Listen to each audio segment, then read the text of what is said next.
बिस्मिल्लाहिर्रहमानिर्रहीम। अस्सलाम वालेकुम। एडवोकेट आसिफ नदीम, कानून दान लॉ अकेडमी से। तो आज जिस टॉपिक पे हम गुफ्तगू करना चाह रहे हैं वो है स्पेसिफिक रिलीफ एक्ट 1877 1877। आज मैं आपको इसके बारे में बताऊंगा कि क्या है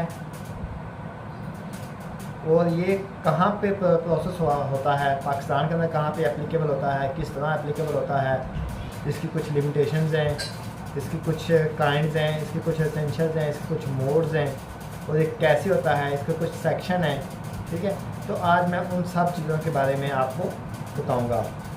मेरा ये आज का जो लेक्चर है, जो मेरी आज की वीडियो है, ये LLB के स्टूडेंट्स के लिए भी है जो कि LLB पार्ट 2 में या पार्ट 3 में है या पार्ट 1 में है। क्योंकि अगर तो स्टूडेंट्स BZU के अंदर पढ़ रहे हैं बहुत यूनिवर्सिटी के अंदर, तो उनको ये जो इक्विटी का सब्जेक्ट है, जो equity and specific relief act का जो सब्जेक्ट है, ये पार्ट 1 में स्टडी कराया जाता है, उस पार्ट 1 में पढ़ाया जाता है। लेकिन अगर कोई पंजाब यूनिवर्सिटी का स्टूडेंट है तो उनको जो है वो पार्ट 3 में पढ़ाया जाता है जाके, या पार्ट 2 में पढ़ाया जाता है। तो ये स्टूडेंट्स BZU के लिए स्टूडेंट्स हों या पंजाब यूनिवर्सिटी के स्टूडेंट्स हों, ये तमाम के लिए है जो कि LLB के स्टूडेंट्स हैं, लॉ के स्टूडेंट्स हैं, उनके लिए और एक आम जनरल पब्लिक के लिए भी है कि स्पेसिफिक रिलीफ एक्ट क्या है। तो आज हम उसके बारे में डिस्कस करेंगे। तो चलें, इससे पहले कि मैं आपको बताना स्टार्ट करूँ, हम इसके बारे में डिस्कस करना स्टार्ट करें। अगर आपने अभी तक हमारा चैनल सब्सक्राइब नहीं किया तो जल्दी से हमारे चैनल को सब्सक्राइब कर लें और बेल के आइकन को दबा दें, ताकि जैसे ही कोई नई वीडियो अपलोड हो तो आप तक उसका नोटिफिकेशन पहुंच सके और आप जल्द ही उस वीडियो से फ़ायदा हासिल कर सकें, आप उससे फ़ायदा जो ले सकें।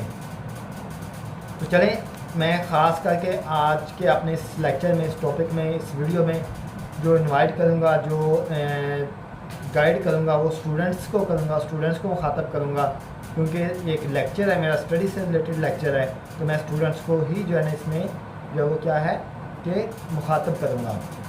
तो चलिए स्टूडेंट्स, सबसे पहले तो मैं आपको इसके, जब आपको किसी भी लॉ के रिलेटेड क्वेश्चन आ जाए पेपर के अंदर, किसी भी बुक का आ जाए, चाहे वो स्पेसिफिक रिलीफ का हो, चाहे वो कॉन्ट्रैक्ट एक्ट का हो, चाहे वो CPC का हो, चाहे वो property of transfer of property का हो, चाहे वो किसी भी बुक का क्वेश्चन हो, तो आपने सबसे पहले उस क्वेश्चन की प्रेजेंटेशन को समझना है कि आपने उसकी प्रेजेंटेशन किस तरह से बनानी है, उसकी आउटलाइन किस तरह से बनानी है।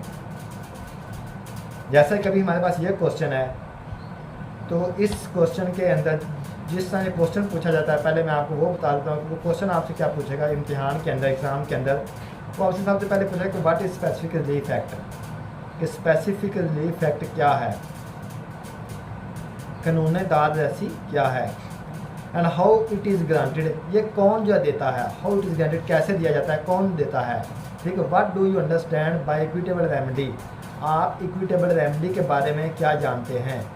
इक्विटेबल रेमेडी का मतलब होता है कि निस्बत, बराबरी, निस्बत, कि आप उसके बारे में क्या जानते हैं। एंड हाउ आर ग्रांटेड, ठीक है, और ये कैसे ग्रांट दी जाती है। तो चलिए स्टूडेंट, इसको हम स्टार्ट करते हैं। सबसे पहले मैं आपको आउटलाइन के बारे में बता दूं कि आपने क्वेश्चन स्टार्ट करने से पहले आपने उसकी आउटलाइन कैसे बनानी है। आपने किसी भी क्वेश्चन का आंसर लिखना हो तो आपने उसकी आउटलाइन स्टार्ट करनी है इंट्रोडक्शन से। सबसे पहले आपने उस क्वेश्चन की हेडिंग देनी है इंट्रोडक्शन। पहले मैं आपको एक आउटलाइन बताता हूँ, फिर हम इनके अंदर डिटेल में चलेंगे। सबसे पहले आपने हेडिंग देनी है इंट्रोडक्शन की, उसके बाद आपने रेलिवेंट लॉ की, रेलिवेंट लॉ लिख लें, रेलिवेंट सेक्शन लिख लें या फिर प्रोविजन लिख लें। ठीक है, ये तीनों चीज़ें आ जाती हैं। फिर आपने उसके रेलिवेंट लॉ की हेडिंग देनी है। नेक्स्ट आपने हेडिंग देनी है उसके मीनिंग की, तो उसका मतलब क्या है, उसका मीनिंग क्या है। ठीक है, और उसके बाद आपने हेडिंग देनी है डेफिनेशन की, कि उसकी डेफिनेशन क्या है, उसकी तारीफ क्या है, जो क्वेश्चन आप लिख रहे हैं, जो चीज़ वो पूछ रहा है, उसकी डेफिनेशन क्या है। उसके बाद आपने उसकी नेचर की तरफ चले जाना है कि उसकी नेचर क्या है।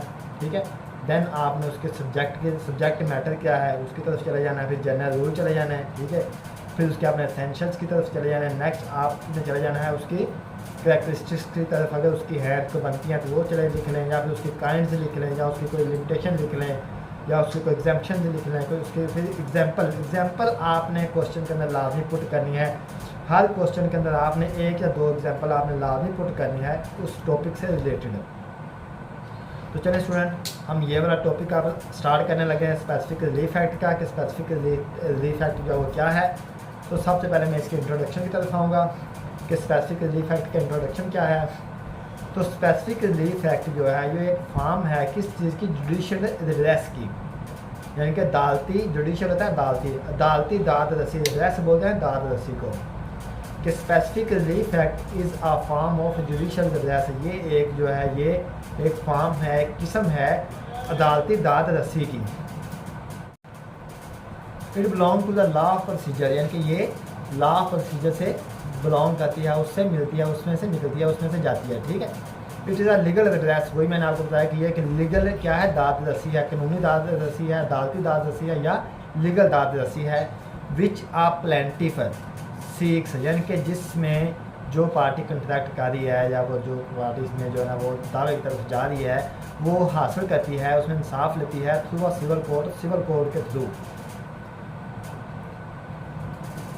किसके थ्रू? सिविल कोर्ट के through. In this kind of relief है, यानी कि ये जो रिलीफ की काइंड है, जो स्पेसिफिक रिलीफ है, इसके अंदर ये जो रिलीफ की एक किस्म है, इसके अंदर क्या होता है कि the contractual party is compelled to do, वो जो कंट्रैक्चुअल पार्टी होती है उसको या तो हुक्म दिया जाता है कि वो उस काम को करे, या फिर उसे कहा जाता है कि टू डू, यानी कि कंपेल्ड टू डू, या फिर टू ओमिट या refrain from doing an act, यानी कि या तो उसे बोला जाता है कि वो ये काम करे, या उसे बोला जाता है कि नहीं भी आप इस ये काम करने से रुक जाओ, उसको मना कर दिया जाता है। तो इसका कंप्लीट एक आप इंट्रोडक्शन सुने कि आपने लिखना किस तरह से है। Specific relief act is a form of judicial redress, it belongs to the law of procedure, it is a legal remedy which a party to a contract seeks through a civil court. In this kind of remedy, in this kind of relief, the contractual party is compelled to do or omit from doing an act, or refrain from doing an act. Next student हमारे पास heading आ जाती है कि इसका relevant law कौन सा, इसका जो वो इसमें जो वो सेक्शन कौन सा या इसका प्रोविजंस कौन सी लगती हैं। तो इसका रेलिवेंट लॉ जो है वो है सेक्शन 5 टू सेक्शन 35, सेक्शन 5 से लेकर सेक्शन 35 तक जो है वो स्पेसिफिक रिलीफ एक्ट का, और सेक्शन 36 से लेकर सेक्शन 42 तक जो है वो इससे क्या है, रोकता है, यानी कि प्रिवेंटिव ऑफ रिलीफ है, तो वो इसे रोकता है, मना करता है। नेक्स्ट स्टूडेंट आपके पास जो हेडिंग आएगी वो आएगी मीनिंग, इसका मतलब क्या है। द रिलीफ में द वर्ड रिलीफ, जो एक वर्ड है रिलीफ है, जो एक सिंपल रिलीफ है ना, रिलीफ का मतलब है कि किसी को कुछ देना, आसानी करना, किसी के लिए आसानी पैदा करना। पैकेज जैसे हम सुनते हैं ना कि गवर्नमेंट ने ना एक रिलीफ दिया है, रिलीफ क्या दिया है कि लोगों को कुछ आसानी दी है, ठीक है, किसी चीज़ के ना आसानी दी है। तो the word relief means removal of pain, removal of pain या एंडिंग ऑफ पेन, ठीक है, या फिर इसका मतलब है कि किसी की हेल्प करना, ठीक है, किसी को कुछ देना। तो the word relief means ending और रिमूवल ऑफ पेन, आप इसके जो मीनिंग में ये लिखेंगे। नेक्स्ट स्टूडेंट इसके बाद आ जाती है चीज़ कि इसकी डेफिनेशन क्या है, definition of specific relief act. तो स्टूडेंट इसकी जो डेफिनेशन में हम आपने चीज़ लिखनी है, तो इसकी डेफिनेशन हम क्या लिखेंगे, the specific relief act is a relief in specie, ये जो स्पेसिफिक रिलीफ एक्ट है ये क्या है, जो वो दाद रसी है। इट इज़ अ रेमेडी, ये एक दाद रसी है, बाय विच, जिसके अंदर आ पार्टी या आ कंट्रैक्चुअल पार्टी जो है, a party to a contract, a party to a contract is compelled to do और refrain from doing an act, यानी कि उस पार्टी, वो जो पार्टी क्या करती है इसके अंदर, या तो उस काम को अंजाम दे देती है या फिर उसको, उस पार्टी को उस काम करने से रोक दिया जाता है। जैसे कि स्टे ऑर्डर होता है, एक पार्टी जो है वो जो है ना किसी के घर के ऊपर या प्लाट के ऊपर नजायज़ कब्जा करने की कोशिश करती है, तो अदालत से वो बंदा जाकर स्टे ऑर्डर ले लेता है कि जी इस बंदे को ये काम करने से रोका जाए। वो क्या कहता है, उसको उस काम से ओमिट किया जाता है, उससे रोका जाता है, उसको रिफ्रेन किया जाता है, उसको खत्म किया जाता है। नेक्स्ट जो इसके बाद अगली जो हेडिंग आएगी वो क्या आएगी स्टूडेंट्स, कि nature of specific relief act, कि इसकी नेचर क्या है, ठीक है, कि इसकी नेचर क्या है। The specific relief act 1877 is deal with the specific relief which fall in the civil code या in the domain of civil code. इसलिए कंप्लीट एक मैं आपको उसकी डेफिनेशन पढ़ के सुनाता हूँ कि the specific relief act 1877 is या 1877 is deals with those specific relief which fall in the domain of civil code, on the domain of civil code या on the domain of court of equity. यानी court of equity जो वो भी क्या है, civil code के अंदर ही आती है, कोर्ट ऑफ इक्विटी। ठीक है, the relief is ordinary available in the civil code, यानी कि जो रिलीफ ये अवेलेबल कहाँ पे है, सिविल कोड है। ये आपने इसका क्या लिखना है, नेचर इसकी लिखनी है। नेक्स्ट आगे क्या है हेडिंग आपके पास कि इसका ऑब्जेक्ट क्या है, इसका मकसद क्या है। तो इसका मकसद क्या है, the main object of specific relief act is to discourage people from taking laws into their own hands. यानी कि स्पेसिफिक रिलीफ एक्ट जो है इसका मेन जो मकसद है वो ये है कि किसी बंदे को या फिर लोगों को या फिर किसी एक ख़ास बंदे को कानून अपने हाथ में लेने से रोकना है।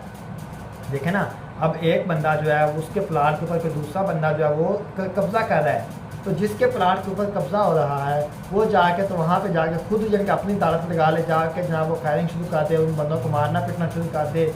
तो अदालत क्या कहती है, इसको रोकती है। तो अदालत क्या कहती है, वो कहती है कि आप हमारे पास आएँ, हम आपको स्पेसिफिकली हम आपको इसलिए हम आपको ये रिलीफ देंगे कि हम उस बंदे को ये काम करने से रोकेंगे और उससे आप भी कानून अपने हाथ में लेने से रुक जाएंगे। तो इसका मेन ऑब्जेक्ट क्या हो गया कि the main object of specific relief act 1877 is to prevent या is to discourage people from taking law into their own hands. तो लोगों को अपने हाथ में कानून लेने से रोकती है। एंड सेकंड क्या है, it provide the summary and speedy remedy through the medium of civil code. यानी कि ये जो है ये लोगों को देती है, इंसाफ देती है बड़ी स्पीड के साथ। कहाँ से, सिविल कोड के थ्रू। यहाँ पर यानी कि सिविल कोड के थ्रू लोगों को इंसाफ मिलता है। इसके अंडर स्पेसिफिक रिलीफ एक्ट के अंदर लोगों को सिविल कोड के थ्रू क्या है, इंसाफ मिलता है, दादरसी मिलती है। नेक्स्ट स्टूडेंट आप चले जाते हैं कि इसके एसेंशियल की तरफ। तो इसके एसेंशियल्स क्या है, ठीक है, तो उसमें क्या चीज़ आपने लिखी है, the specific relief is granted under the principle of equity. यानी कि इक्विटी क्या है, निस्बत, बराबरी। यानी कि द स्पेसिफिक रिलीफ जो है ये ग्रांट किया जाता है कहाँ पे, under the principle of equity. Equity के यानी कि निस्बत के, बराबरी के जो है ना वो प्रिंसिपल जो है उनके अंडर जो ये रिलीफ दिया जाता है, ग्रांट किया जाता है। Number 2, it's basic purpose is given a very act, a very thing या very act to a person who entitled. यानी कि इसमें जो बंदा जो स्टे की तरफ आ रहा है, जो लेना चाह रहा है, जो उसमें क्या किया जाता है, उसको रिलीफ दिया जाता है, उसको उसके जो एक्ट है जो उसको क्या उसको दादरसी दी जाती है। नेक्स्ट क्या है कि the defaulting party is compelled to do और omit from doing an act which he has undertaken to do and omit. यानी कि इसमें जो डिफॉल्टिंग पार्टी है उसको या तो कोई काम करने से रोका जाता है, कंपेल्ड किया जाता है, या तो उसको रोका जाता है या फिर उसको करने दिया जाता है, या कंपेल्ड किया जाता है या फिर ओमिट किया जाता है। ठीक है, कोई काम करने से जो उसने कंट्रैक्ट के अंदर लिखा होता है। एंड द सेकंड क्या है कि specific relief is an adjective law. ये एक क्या है, एडजेक्टिव लॉ है। नेक्स्ट स्टूडेंट आपके पास जो हेडिंग आ जाएगी वो आ जाएगी कि काइंड्स ऑफ इक्विटेबल रेमेडीज़ या फिर kinds of specific relief act या मोड्स ऑफ स्पेसिफिक परफॉर्मेंस। इसकी जो है ना वो इसकी मोड्स क्या हैं, इसकी किस तरह से ये जो है ना वो रेमेडी दी जा सकती है, ठीक है, या इसकी काइंड्स क्या हैं, या इसकी जो है ना वो खसूसियात या इसकी कैसे ये दी जाती हैं। तो इसमें आपके पास तकरीबन 8 जो है वो हैं काइंड्स हैं इसकी, इसके मोड्स हैं कि किस तरह से, किस रास्ते से कैसे आप ये रेमेडी या ये जो दादरसिया दे सकते हैं। नंबर 1 उसमें है डिलीवरी ऑफ पोजेशन। यानी कि आप किसी को पोजेशन दे दें, यानी कि एक बंदे के प्लाट पे कब्ज़ा हुआ था, आप उस जिस बंदे ने कब्ज़ा किया था उस बंदे से उस प्लाट का कब्ज़ा लेकर जिसका है प्लाट असल मालिक जो है उसको दे दें। ये क्या हो जाएगा, delivery of possession. Delivery of possession यानी कि by taking possession of certain property and thereby delivering it to its claimant। यानी कि जिस बंदे की चीज़ है उसको वो दे दी जाए, किसी दूसरे बंदे से लेके जिस बंदे की चीज़ है उसको दे दी जाए। नंबर 1 ये है delivery of possession. Number 2 specific performance of contract, कि जो उस कंट्रैक्ट के मतलब जो दो पार्टी ने आपस में कंट्रैक्ट किया है, तो जो डिफॉल्टिंग पार्टी है उसको बोला जाए कि भाई आपने ये कंट्रैक्ट के अंदर चीज़ लिखी है कि मैं ये काम करूँगा, ठीक है, तो आप ये काम करें, इस कंट्रैक्ट को पूरा करें, आप ये काम करें, ठीक है। नंबर 3 जो इस चीज़ के इस जो है ना के अंदर आती है, जो इसकी तीसरी किस्म है वो ये है इंजंक्शन। इंजंक्शन का मतलब होता है कि स्टे ऑर्डर, यानी कि किसी पार्टी को उस काम से रोक देना। यानी कि जैसे मैंने आपको एग्जांपल दी कि एक बंदे के प्लाट पे दूसरी जो है ना वो दूसरा बंदा जो है वो कब्ज़ा कर रहा है, तो एक बंदा अदालत में जाता है, जिसका प्लाट होता है वो कब्जे में जाकर स्टे ले लेता है, तो उस स्टे को बोलते हैं इंजंक्शन। उसका मतलब ये होता है कि हुक्म इम्तनाई, यानी कि अदालत एक आर्डर जारी कर देती है, स्टे आर्डर जारी कर देती है कि उस बंदे को कहती है जो बंदा कब्ज़ा कर रहा है, भाई आप ये काम करने से रुक जाएँ, जब तक कोर्ट की तरफ से इस चीज़ का फैसला नहीं हो जाता है कि इसका असल मालिक कौन है इस चीज़ का, तब तक आप ये काम करने से रोक दें, इसको रुक जाएं, तो उसे क्या कहते हैं, इंजंक्शन है। यानी by preventing a party from doing that which he is under an obligation not to do और टू डू, यानी कि उसको या तो कोई कहा ये काम करो या फिर उसे रोक दिया जाता है कि भाई आप ये काम ना करो, इसका आपको स्टे दिया जाता है, ठीक है। स्टे लाजमी नहीं है कि किसी बंदे को कोई काम करने से रोका जाए उसे स्टे कहते हैं, नहीं।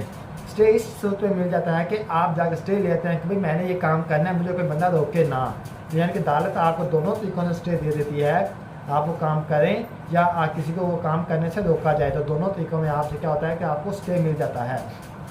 नेक्स्ट स्टूडेंट क्या है, डिक्लेरेशन ऑफ राइट्स, यानी कि इस्तक़रार हक़, यानी कि किसी को उसके राइट्स दिलवा देना, ठीक है, किसी को उसके राइट्स दिलवा देना, ये भी एक इसकी किस्म है, यानी कि by determining and declaring the rights of parties otherwise than by an awarding of compensation, यानी कि जाकर उसको जो है वो हक दिला देना, और किस सूरत में उसको कंपनसेशन दिला देना, उसको कुछ जो है ना in term of money, in term of जो है ना वो राइट्स, कुछ भी हो सकता है, उसको उसके हक दिला देना, ठीक है। नेक्स्ट है कि अपॉइंटमेंट ऑफ रिसीवर, ये होता है कि जब किसी कंपनी के अंदर दो पार्टीज़ के दरमियान, यानी कि दो डायरेक्टर्स के दरमियान, जो दो ऑनर के दरमियान कोई डिस्प्यूट पैदा हो जाता है, तो कोर्ट जो है वो एक रिसीवर अपॉइंट कर देती है कि जब तक इनका फैसला नहीं हो जाता कंपनी का, तब तक वो जो रिसीवर होता है कोर्ट की तरफ से नुमाइंदा होता है, वो उसके मामला कंपनी के मामला को देखेगा, ठीक है। Appointment of receiver in a dispute over a business between the two parties, the court may appoint a receiver who looks after the affairs the business until the case is decided by the court, यानी जब तक court की तरफ से case decide नहीं हो जाता तब तक वो जो रिसीवर होता है वो कंपनी के उस जो बिज़नेस के मामला को देखेगा, ठीक है। नेक्स्ट है रेक्टिफिकेशन ऑफ इंस्ट्रूमेंट, यानी कि दुरुस्तगी दस्तावेज़ात, यानी कि आपने कोई कंट्रैक्ट कर लिया है, उसके अंदर कोई मसला कोई, यानी कि उसके अंदर कोई ऐसी शिक लिख दी है कि जो कि गलत है, तो अदालत क्या कहेगी आपको कि इसको जो है ना वो इस कंट्रैक्ट को सही कर लो, और उसके बाद आप अपना जो है ना एग्रीमेंट वो चलाते दो, ठीक है। इसमें ये होता है ना कि एक पार्टी जो है वो किसी दूसरी पार्टी के साथ जो है ना वो एक बंदा किसी दूसरे के साथ कंट्रैक्ट कर लेता है कि भाई मैं, दो बंदे आपस में बैठे हैं, ठीक है, और वो नशे की हालत में कंट्रैक्ट कर लेता है कि जी मैं आपको जाके तो जो है ना फलां जगह पे जो है ना घुमा के ला के आऊँगा, तो जब उनका नशा होता है तो वो जो बंदा कहता है कि मैं घुमा के ले आऊँगा, वो नहीं लेके जाता, दूसरा कहता है कि भाई आपने तो मेरे से एग्रीमेंट किया था कि मुझे आप घुमाने लेके जाएंगे फलां जगह पे, तो फिर वो क्या है, इसमें वो रेक्टिफिकेशन ऑफ इंस्ट्रूमेंट है कि इसमें वो जो इंस्ट्रूमेंट बना है, जो एग्रीमेंट बना वो ही गलत बना हुआ है, तो उसको क्या होगा, उसकी दुरुस्तगी होगी, उसको सही किया जाएगा पहले, ठीक है। When through fraud or mutual mistake of the parties, a contract or the other instrument in writing does not really express their intention, the court can issue order for its rectification or on the request of the parties entitled thereto, यानी कि कोई अगर जो कोई contract आपने किया है fraud के अंदर जाके, यानी कि किसी बंदे के साथ कोई फ्रॉड करके या फिर थ्रू मिस्टेक या म्यूचुअल अंडरस्टैंडिंग के साथ हो गया लेकिन वो गलत हुआ है, तो उसकी क्या करें, पहले दुरुस्तगी होगी, ठीक है। तो उसके बाद है रिसेशन ऑफ कंट्रैक्ट, यानी कि कोर्ट जो है ना वो क्या करेगी, जिम्मेदारी का माहदे की बाबत कोर्ट जो है जिम्मेदारी का तयन करेगी, ठीक है, कि रिसेशन ऑफ कंट्रैक्ट होगा, ठीक है। और उसके बाद नेक्स्ट क्या आ जाएगा, कैंसिलेशन ऑफ इंस्ट्रूमेंट है। अगर एक मादा शुरू से लेके जो है ही गलत है, मतलब दो लोग नशे की हालत में डाल के एग्रीमेंट कर लेते हैं, एक कहता है कि भाई मैं आपको चांद पे लेके जाऊंगा, दूसरा कहता है अच्छा जी ठीक है ओके, जो हमारा एग्रीमेंट टर्न हो जाता है साइन कर लेते हैं, जब उनका नशा होता है तो वो जो जिसने वादा किया था वो कहता चलो भी मुझे लेके जाओ चांद, जाओ मैंने वादा किया था, मैंने एग्रीमेंट किया था। तो वो क्या करेगा बंदा कि भाई अब मैं कहाँ से ले जाऊँ, मैं कैसे चांद पे लेके जाता हूँ। तो वो अदालत क्या करेगी, उसको उस मादे को कैंसिल कर देगी। मादा शुरू से है ही गलत है, वाइड है, ठीक है, वाइडेबल है, गलत है। तो उस मादे को क्या हो जाएगा, कैंसिल हो जाएगा कि ये मादा जो बिल्कुल कैंसिल है, ये हो ही नहीं सकता कि एक बंदा कैसे चांद पे लेके जा सकता है दूसरे बंदे को। तो उसने नशे की हालत में कह दिया, तो क्या है, वाइड है। पहली बात ये है कि जब वो नशा में थे तो वादा है ही, मादा जो है वो है ही क्या है, वाइडेबल है, गलत है, ठीक है। नेक्स्ट जो आपके पास आ जाते हैं, यहाँ तक आपकी जो इसकी काइंड्स हैं वो कंप्लीट हो जाती हैं। तो नेक्स्ट आपके पास एक लास्ट जो इसके ऑप्शन बचती है वो आती है कि इसकी बेसिस क्या है, किन बेसिस के ऊपर जो इक्विटेबल रेमेडीज जो वो दी जाती हैं। तो नंबर 1 इसकी बेसिस क्या है, who come to equity must do equity. जो बंदा दाद रसी लेने के लिए आ रहा है वो खुद भी जो है ना वो दाद रसी देता हो। मतलब ये है कि मैं अब जो अदालत जा रहा हूँ कि जी मैंने जो है ना वो मुझे जनाब मुझे स्टे दिया जाए, मेरे प्लाट पे कब्जा हो रहा है और मैंने खुद जो है ना 3 बंदों के पीछे जो है ना वो प्लाटों के ऊपर कब्जा किया हो, ठीक है, तो मुझे कभी भी वो रिलीफ नहीं मिलेगा। अदालत कहती है कि जो बंदा खुद आ रहा है रिलीफ लेने के लिए वो खुद भी रिलीफ देता हो लोगों को, ठीक है। सेकंड इसकी जो बेस है वो क्या है कि who want to equity must do equity, ठीक है, ये पहली होगी। दूसरी है कि who come to equity must come with clean hand. मतलब जो बंदा इक्विटी लेने के लिए दाद रसी के लिए आ रहा है वो उसके खुद अपना जो माजी वो साफ़ हो। मतलब ये ना कि मैं दाद रसी लेने जा रहा हूँ तो मैंने खुद जो है ना अपने पिछले माजी में जो है ना लोगों के साथ जो है ना वो ज़्यादतियाँ की हूँ, यही वाला काम मैंने खुद लोगों के साथ किया हूँ, तो उस बंदे को दाद रसी नहीं मिलेगी, उसको रिलीफ नहीं मिलेगा। एंड थर्ड क्या है कि डिलेड इफेक्टेड इक्विटी, यानी कि जब काम हो गया है तो उसको टाइम बाद होने से पहले पहले उस काम के उसकी जो है ना वो रिलीफ लेने के लिए बंदा पहुंचे। मतलब ये है कि मैंने जो है ना वो किसी मिस्टर ए से जो है ना वो कॉन्ट्रैक्ट कर लिया कि मैं उसको जनाब गाड़ी दूंगा वाइट कलर की, ठीक है। जब मैंने उसको गाड़ी दी तो मैंने उसको गाड़ी दे दी ब्लैक कलर की, ठीक है। अब उस बंदे को पता भी है कि मैंने उसको गाड़ी ब्लैक कलर की दे दिया और ये मैंने उसके साथ जो है गलत किया है, वो खामोश हो जाता है, गाड़ी ले लेता है और खामोश हो जाता है सुकून से। वो 5 साल 10 साल तक खामोश रहता है और 10 साल बाद उठ के दोबारा अदालत में आ जाता है, कहता है कि जनाब मैंने इस बंदे से एग्रीमेंट किया था कि ये मुझे रेड कलर की गाड़ी देगा या वाइट कलर की गाड़ी देगा, लेकिन इस बंदे ने मुझे ब्लैक कलर की गाड़ी दे दी है, तो मुझे जो इंसाफ दिलाया जाए। तो अदालत बोलेगी कि भाई नहीं, आप 10 साल तक कहाँ पे सोए रहे थे, ठीक है। तो जो बंदा इंटेंशनली या नेग्लिजेंटली स्लेप्ट हुआ हो, यानी सोया रहा हो अपने राइट लेने के लिए, उसको फिर बाद में राइट नहीं मिल सकता जब टाइम बार हो जाए। तो इसके लिए टाइम बार जो क्या है पाकिस्तान की पेनल कोड में क्या चलता है, 3 साल कि 3 साल के अंदर अंदर आप जो किसी भी मादे की वो जो है ना वो एग्जीक्यूशन करा सकते हैं, आप उसको किसी भी कोर्ट में चैलेंज कर सकते हैं, उसके थ्रू दादरसी ले सकते हैं। तो इसके बाद लास्ट जो स्टूडेंट हेडिंग आएगी वो होगा कंक्लूजन, कि आपने इस पूरे क्वेश्चन का कंक्लूजन लिखना है कि इसके अंदर आपने क्या सीखा, क्या आपने हासिल किया। तो वो आपने जितनी आपने डेफिनेशंस पढ़ी हैं, आपने इसकी जो है ना वो नेचर पढ़ी थी, इंट्रोडक्शन पढ़ा था, सेक्शन पढ़ा था, या आपने इसकी जो काइंड्स पढ़ी हैं, तो सब के अंदर से थोड़ा थोड़ा आपने वो मटेरियल लेकर आपने कंक्लूजन में लिख देना है। तो ये आपका क्वेश्चन पूरा हो जाएगा। ये क्वेश्चन आपका कम से कम 5 से 6 पेजेस के अंदर पूरा आ जाएगा। अगर आप इस क्वेश्चन को इसी तरह मेंटेन करके और आप इसको 5 से 6 पेजेस के अंदर लिख लेते हैं तो इंशाल्लाह बाफज़ल खुदा आप जो है वो 15 से 16 नंबर इस 20 नंबर के पेपर में से इजीली हासिल कर सकते हैं। अस्सलाम वालेकुम।